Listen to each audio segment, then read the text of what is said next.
ایک بات جو آزمائش میں، تکلیف میں بڑی سمجھنے کے لائق ہے اور اس کے لیے بھی بہت ساری راہیں انسان کی کھلتی ہیں، اس کو بھی اچھے طریقے سے سمجھ لیں۔ کئی دفعہ زندگی میں ایسا ہوتا ہے کہ انسان پر مشکلات آتی ہیں تو وہ کوئی سبب اختیار کرتا ہے، کوئی تدبیر کرتا ہے تو اللہ اس کے لیے آسانی فرما دیتا ہے۔ بیمار ہونے والے نے دوا استعمال کی، مناسب پرہیز کیا، اللہ نے شفا عطا فرما دی۔ کسی جگہ کسی منزل پر سفر کرنے والے کسی شخص نے گاڑی حاصل کر لی، صحیح راستے کا آغاز کیا اور وقت پر سفر شروع کیا تو اس کی منزل آ گئی۔ بہت سارے انسان کو دنیا میں مشکلات کا سامنا ہوتا ہے، وہ اس کے لیے جب تیاری کرتا ہے، اسباب اختیار کرتا ہے، کوشش کرتا ہے دنیاوی طور پر، تو کہیں نہ کہیں اس کے لیے راستہ بن جاتا ہے، وہ نکل جاتا ہے۔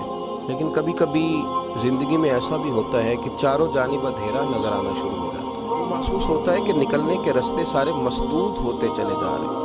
لگتا ہے کہ مشرق سے لے کر مغرب اور شمال سے لے کر جنوب تک شاید کوئی راستہ ایسا ہے ہی نہیں جو اس مشکل سے نکال سکے۔ بڑے بڑے ذی شعور، عقل و فہم والے اور علم و فن والے لوگ سر پکڑ کے بیٹھ جاتے ہیں، اور جب وہ پوری طرح سے تھک جائیں اور جب لوگوں کے علوم، فنون، گفتگو، لب و لہجہ، عقل، دانش، ٹیکنالوجی، سائنس، طاقتیں، قوتیں، اسلحہ، ہر چیز جواب دے جائے تو کیا مسلمان بھی خاموش ہو جائے؟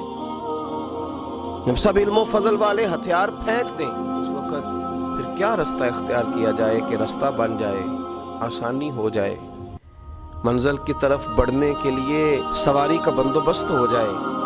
تو میرے رب کریم نے وہاں بھی اپنے بندوں کو مایوس نہیں فرمایا، بلکہ اللہ کریم نے فرمایا وَمَن يَتَّقِ اللَّهَ يَجْعَل لَّهُ مَخْرَجًا۔ سورہ طلاق کو دیکھیے گا، فرمایا جو اللہ سے ڈرتا ہے اللہ اس کے لیے نجات کا راستہ پیدا فرما دیتا ہے، اللہ ہر مشکل سے نکلنے کے لیے اسے راستہ عطا کرے۔ اب جب سارے راستے مسدود ہو جائیں گے تو پھر مسلمان کون سا راستہ اختیار کرے گا؟ وہ استغفار کا راستہ اور توبہ کا راستہ، وہ اللہ کی بارگاہ میں حاضری کا راستہ ہے۔ وہ پھر اس کے حضور عرض کرے گا کہ مالک ہم تو تھک گئے اور تجھے نہ نیند آتی ہے نہ اونگ آتی ہے، تو رحمت فرما۔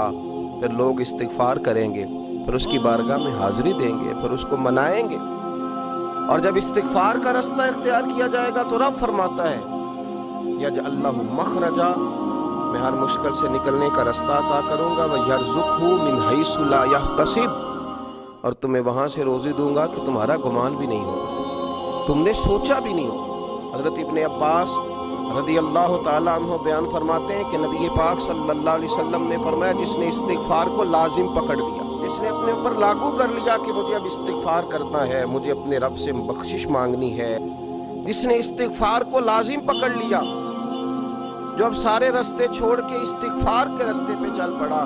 مسند امام احمد بن حنبل میں یہ حدیث موجود ہے، فرمایا جس نے استغفار کا راستہ اختیار کیا اللہ تبارک و تعالی اس کو 3 نعمتیں عطا فرمائے گا۔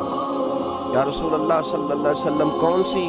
تو حضور نے فرمایا اللہ ہر فکر سے کشادگی پیدا کر دے گا، اس کی جو بہت ساری فکریں ہوں گی، سوچیں ہوں گی، ان سوچوں کو کھول دے گا، اس کے لیے آسانیاں پیدا کر دے گا۔ اس کا یہ معنی بھی کریں کہ اللہ ایسے راستے بنائے گا، ایسے راستے اسے سجھائے گا، اس کے ذہن میں ایسی چیزیں لائے گا جس سے اس مشکل سے نکلنے کے لیے اس کے لیے راستہ بن جائے گا۔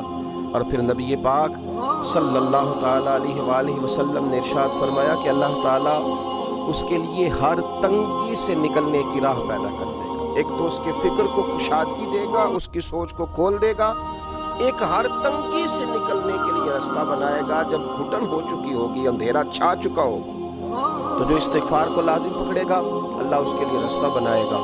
اور تیسرا میرے پیارے حبیب علیہ السلام نے فرمایا رب وہاں سے رزق دے گا کہ کبھی اس نے سوچا بھی نہیں ہوگا۔ تو جو استغفار کو لازم پکڑے اس کی اللہ فکر کو کشادہ کر دے، اللہ تنگی سے نکلنے کا راستہ بنا دے، تو اللہ تبارک و تعالیٰ اس کے لیے وہاں سے رزق کا بندوبست کرے گا جہاں سے اس نے کبھی سوچا بھی نہیں ہوگا، واپس لوٹا جائے، استغفار کا راستہ اختیار کیا جائے۔ میں گزارش کروں گا امت مسلمہ سے کہ صبح کی نماز کے بعد بھی کثرت استغفار ہو، رات کو بھی کثرت سے استغفار ہو، اپنے رب سے معافی چاہی جائے۔